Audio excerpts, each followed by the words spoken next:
Jangan lupa like, komen, dan subscribe channel YouTube TVRI Bengkulu, serta nyalakan lonceng notifikasinya.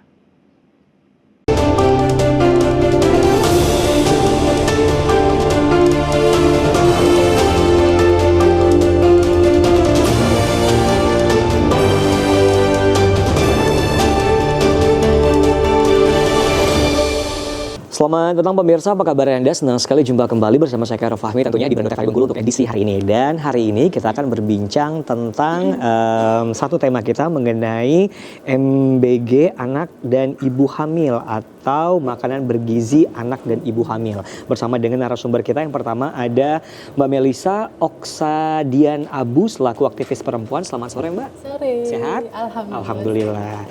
Selanjutnya ada Mbak Rina Sulastri selaku Wakil Ketua Komisi 1 DPRD Kota Bengkulu. Selamat sore Mbak Rina. Sore, Assalamualaikum. Alhamdulillah sehat. Assalamualaikum warahmatullahi wabarakatuh. Baik. Nah sore hari ini tentunya kita akan berbincang tentang makanan bergizi untuk anak dan juga ibu hamil tentunya ya kan. Nah kita menuju ke Mbak Melisa dulu selaku aktivis perempuan yang menyoroti nih ya kan tentang makanan bergizi untuk ibu hamil dan juga anak ini sendiri. Nah bagaimana kondisi gizi anak-anak dan ibu hamil di Kota Bengkulu saat ini kalau menurut dari Ibu Melisa sendiri? Kalau menurut saya sih so far masih bagus ya. Cuman untuk gizi ke mulai dari anak sementara ini kan yang bisa kita lihat itu mulai dari ibu hamil dulu nih, baru ke anaknya ya kan. Jadi untuk gizi di Bengkulu ini sih masih ada beberapa yang masih ada gizi buruknya, stunting begitu. Karena memang dimulai awal juga dari ibu hamil yang notabene kesehatan ibunya itu mulai dijaga dari trimester pertama sampai ketiga. Kemudian untuk gizi, kemudian setelah itu gizi bagi ibu menyusui, kemudian ke bayinya, kemudian ke anaknya itu sangat mempengaruhi. Jadi kalau di Bengkulu ini sih masih ada ya yang apa namanya bisa dikatakan masih ada, cuman tidak terlalu tinggi.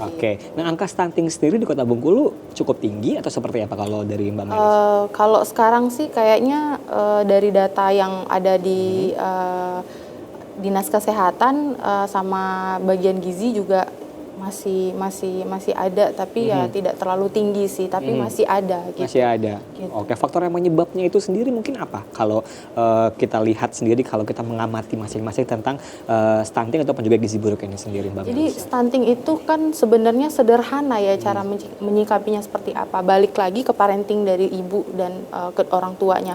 Faktor ekonomi juga mempengaruhi, cuman balik lagi yaitu tadi dengan cara kita memberi makanan yang terbaik untuk anak itu tidak mesti yang mahal, ya kan? Kita bisa ngasih telur setiap hari itu nggak apa-apa.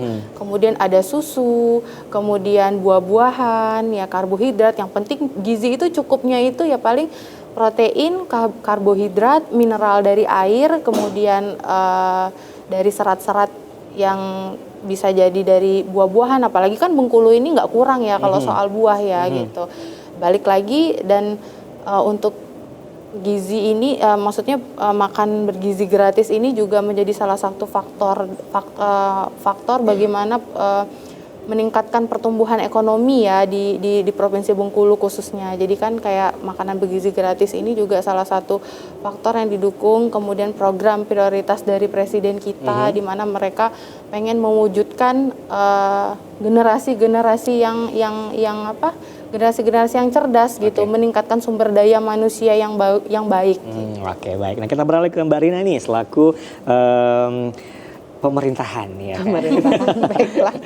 Nah kalau ngomong sama pemerintahan ini kan yang namanya program pemerintah nih kan, makanan bergizi tentunya. Nah ini terkhususkan untuk makanan bergizi untuk ibu hamil dan juga anak nih ya kan. Ini sudah berjalan programnya atau seperti apa Mbak Rina? Kalau program untuk makan bergizi ibu dan anak itu sudah berjalan ya, karena sudah di-include-kan ada sekian persen itu dana wajib, dana wajib dari terutama Kota Bengkulu itu dialihkan untuk pengentasan stunting anak. Jadi per awal tahun kemarin itu data dari Dinas Kesehatan. perempuan dan perempuan. anak, itu bahwa stunting itu untuk Kota Bengkulu itu peningkatan yang luar biasa sangat bagus. Peningkatan penurunan. Iya, penurunan. baik. Artinya stunting data stunting yang ada di Kota Bengkulu dengan adanya program yang disupport oleh pemerintah itu sangat jauh berkurang. Benar kata Mbak Melisa tadi bahwa stunting itu dimulai dari mungkin saat ibu hamil, dia akan peduli akan kesehatannya, dia boleh makan apa, jangan makan apa, sehingga nanti akan sangat berpengaruh pertumbuhan di trimester pertama Ya, gitu. Kalau saya perhatikan, kebetulan saya di Banggar, jadi stunting itu diutamakan sama seperti pendidikan, kesehatan dan stunting. Itu ada dana khusus kosnya yang tidak boleh digeser, iya, dan tidak boleh dialihkan. Memang khusus untuk pengentasan stunting. Berarti ini dana khusus ya? Iya, ada dana khusus, ya. Seperberapa persen dana itu harus dialihkan untuk peningkatan gizi anak, untuk kesehatan sama pendidikan. Jadi itu udah dibilang dana mutlak lah, yang nggak bisa diganggu gugat. Apalagi ada pergeseran misalnya efisiensi itu tidak tergeser, karena itu wajib.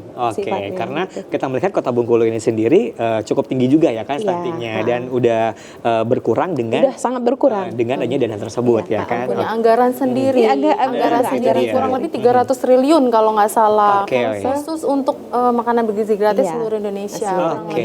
Nah ini kan menarik nih ya kan untuk seluruh Indonesia tentunya. Nah untuk kita bisa mengkontrol tentunya yang mendapatkan ini sendiri hak untuk makanan gizi gratis ini sendiri, itu caranya gimana untuk mendistribusikannya? Distribusi. Kalau kita dari pihak pemerintah itu ngontrolnya melalui dinas kesehatan. Karena dari dinas kesehatan dia punya unit seperti puskesmas. Dari puskesmas ada puskesmas pembantu. Nah, pelayanan posyandu, sehingga dampak masyarakat yang mungkin secara ekonominya kurang itu kan udah kebantu secara gratis di data. Artinya mereka tidak perlu malu seandainya ada pembagian roti gratis, susu gratis, kacang hijau, dan itu sudah merata di posyandu. Dan saya lihat posyandu kita lumayan aktif untuk Kota Bengkulu ya, dan solid, terutama dia diperbantukan di dinas perempuan dan anak.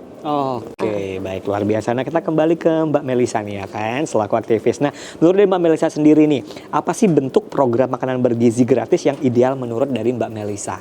Gitu. Kalau makanan bergizi gratis ini lebih idealnya tuh karbohidrat, protein, serat, mineral, itu udah lebih dari cukup. Gitu, karena posisinya kan makanan bergizi gratis ini dia punya anggaran sendiri, kemudian mereka membantu juga para UMKM, kemudian bisa membantu menggerakkan ekonomi kerakyatan juga, di mana di dalam satu wadah itu kan kita bisa menghitung. Itu tadi kan melibatkan BGN ya Mbak ya, Badan Gizi Nasional gitu. Jadi MBG ini di bawah naungannya BGN sebenarnya. Cuman wilayah di Bengkulu ini posisinya kan belum ada ya gitu. Jadi kan memang cuman sudah ada beberapa teman-teman para UMKM yang bergerak hatinya untuk melakukan MBZ itu MBG itu gitu. Jadi untuk porsi makanan itu sendiri kan ada susu, ada nasi. Untuk saat ini programnya. Program itu ada susu, ada nasi, kemudian ada buah-buahan, ada sayuran, ada protein bisa dari lauk pauk, ayam, telur, ikan, daging dan sebagainya gitu. Jadi sebenarnya makanan bergizi gratis ini tuh bagus sih aku bilang, karena dia dari hulu sampai hilir. Jadi melibatkan para UMKM, melibatkan para UMKM untuk punya satu tujuan, di mana untuk membantu pemerintah juga dalam pertumbuhan ekonomi 8%. Kan Bapak Prabowo kan Bapak 8% ya. Jadi untuk di angka sekarang sih masih 5%, dengan stabil begitu kan sudah alhamdulillah gitu. Cuma untuk wilayah Bengkulu ini mungkin wilayah mana saja yang belum tersebar belum merata seperti daerah lain. Baik. Nah, kalau dari Mbak Melisa juga nih, itu udah cukupkah batas itu programnya atau perlu ditingkatkan lagi nih? Sebenarnya kalau untuk programnya itu sih kita fokuskan ke satu dulu gitu. Jadi kayak misalnya ini kan pemerintah pengennya supaya ada meningkatkan taraf ekonomi masyarakat juga. Jadi mulai dari susu kita tidak perlu lagi mengambil dari luar impor. Kita bisa bikin ternak sapi. Ya kan, bikin ternak sapi, kemudian kita bisa bikin sapi perahnya kita juga bisa produksi susu. Memang secara teori memang kayak segampang itu ya kan. Cuman realisasinya kan ada beberapa daerah yang sudah, karena posisi kayak kita di Bengkulu untuk bikin susu sapi perah itu kota sendiri kan masih, karena dengan cuaca itu tadi ya kan gitu. Dengan cuaca itu tadi, cuman masih dengan ada juga program ketahanan pangan, di mana program Pak Prabowo ini sekarang juga dari Kementerian Pertanian sendiri sudah angka ibarat kata simpenan berasnya tuh udah banyak gitu loh, udah jauh lebih meningkat daripada yang sebelumnya. Artinya kita tidak perlu lagi impor beras gitu. Jadi dari susu, dari beras, kemudian apalagi kita sayur-sayuran sama kayak peternakan kita alhamdulillah kita tercukupi ya kan. Gitu. Jadi kalau untuk program ini perlu ditingkatkan lagi, kayaknya perlu pemerataan aja dulu. Pemerataan dulu, nanti baru ditingkatkan lagi seperti apa ke depannya gitu ya. Oke, nah kita akan ngobrol lagi sama Mbak Rina dan juga Mbak Melisa tentunya setelah jeda berikut. Pemirsa tetap bersama kami di Brendo TVRI Bengkulu.